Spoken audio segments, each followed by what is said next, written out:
Dr. Tom Frieden, President and CEO of Resolve to Save Lives, recently visited FSSAI at New Delhi, India. In this video series, CEO of FSSAI Mr. Pawan Agarwal asked him some questions regarding the trans fat reduction in the country. Let's listen to what he has to say. Good afternoon. I'm joined by Dr. Tom Frieden, President and CEO of Resolve to Save 100 Million Lives and former Director of U.S. National Center for Disease Control. So Tom, welcome to FSSAI. We were meeting after a few months. So what do you see action on the trans fat scene in India? Well, first, it's great to be back in India, and it's wonderful to see the progress on trans fat. India is one of the first countries in the middle and low income group to take action to get rid of this artificial, toxic substance from our food supply. And India had a very large burden, as far as we know, of trans fat, and your draft regulations are international best practice. So I really wanted to congratulate you and Minister Frieden for your leadership in this issue, because when implemented, these regulations will not affect the taste or the quality or the cost of food, but they will reduce the number of heart attacks. They will reduce your healthcare expenses, and they will eliminate this toxic contaminant from the food supply. And fundamentally, only your heart will know the difference. Oh, wonderful. So I believe that in your previous role, you were responsible for a similar activity in New York City. Can you tell us a little more about that?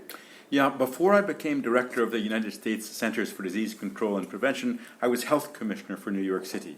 And there we tried a program to address trans fats because we regulated all 24,000 restaurants in the city. And we said, well, let's ask them to get rid of the trans fat. And so we did a voluntary campaign and put a lot of effort into it. We got the Restaurant Association involved. We sent information to every single restaurant in the city. We had educational sessions and support sessions. And then we assessed that initiative after 1 year, and we saw that we had made no progress whatsoever.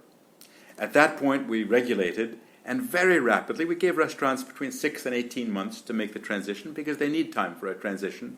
But after that, we had almost complete compliance. So from half of restaurants using trans fat, we went to just about 1% using trans fat. That showed us that regulation is key and that industry is creative. They can adopt and adapt. There are much healthier oils than trans fat. You can use sunflower or canola or mustard or rice bran, peanut oil. These are all healthier oils, widely available, and there are alternatives to trans fat where it won't cost more, it won't taste differently, but it will potentially save your life. So you want to say that voluntary approach does not work in trans fat reduction? We've seen this even in the United Kingdom where they tried a voluntary approach. It works a little bit, but there's still too much left. Canada, same experience. They tried a voluntary approach, too much left, so they've gone to mandatory in Canada. And what we've seen now is this is a global movement. Canada, United States, all of the European Union, Thailand, South Africa, many other countries have gone trans fat free, and more than 40 countries are in the process of doing so. And if India goes trans fat free, and when it goes trans fat free, it will be a huge win for public health and a huge win for people of India. So while we have regulations in place for edible oil and fats, so do you think bringing processed food and prepared food within the ambit of trans fat regulation is the key to success? What we see mostly is it's in the processed foods. It's mostly not what people consume at home, but it needs to be everywhere. There's no reason we shouldn't have a level playing field. That anywhere you eat, you shouldn't have to worry about food contaminated with bacteria. You also shouldn't have to worry about food contaminated with trans fat.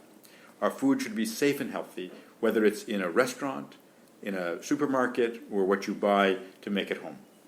So would you recommend that India should also focus on regulating the processed food?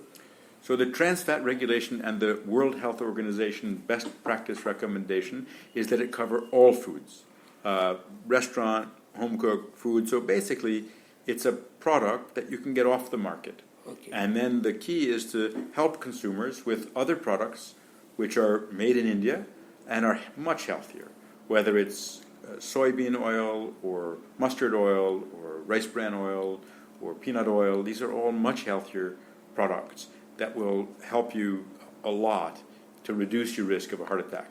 There's increasing evidence of the risks around trans fat. It's clearly proven to cause heart attacks. There's some evidence that may increase the risk of diabetes, and just released was some pretty strong evidence that may increase the risk of Alzheimer's disease and dementia. So it's a bad product, and we need to get it out of the food supply. Oh, that's so. Now, fortunately, we have a draft regulation on the processed food as well, and which should get finally notified in the next 3 to 6 months, and thereafter, industry will have some time for transition, and we should have more robust regulation on the industrial trans fat for processed food in addition to edible oil and fat. Now, coming to what is the current state of play in India, I believe your team has done some studies of late, though they are very small in scope and scale. But what are the key findings from this study? Well, quite strikingly, we did testing in state-of-the-art laboratory in India of food picked up in the market, both food that is street food as well as branded food in shops. And we found very high levels of trans fat in many of the items. In fact, we were surprised to see so much trans fat in baked goods, fried goods, sweets, frozen desserts. In all of these, we saw many products that were above the current legal limit of 5%, and then also many products that were above the proposed limit of 2%, which is what we consider best practice for elimination. So there's a lot of room to improve in terms of making the foods healthier. And the striking thing is, it doesn't have to taste any different. It just has to not have this toxic contaminant. So, before we close, any last comments on way to elimination of trans fat? As you are aware that we have committed ourselves to complete elimination of trans fat by 2022, a year ahead of the WHO commitment.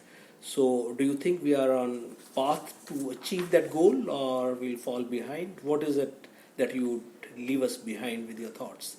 One bottom line, that's really up to the people of India, because you've got best practice regulations in place, and the challenge is to get those regulations passed on schedule and then enforced.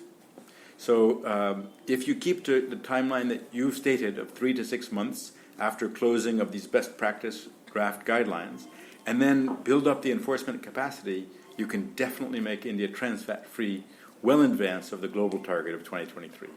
Thank you, Tom. Thank you very much.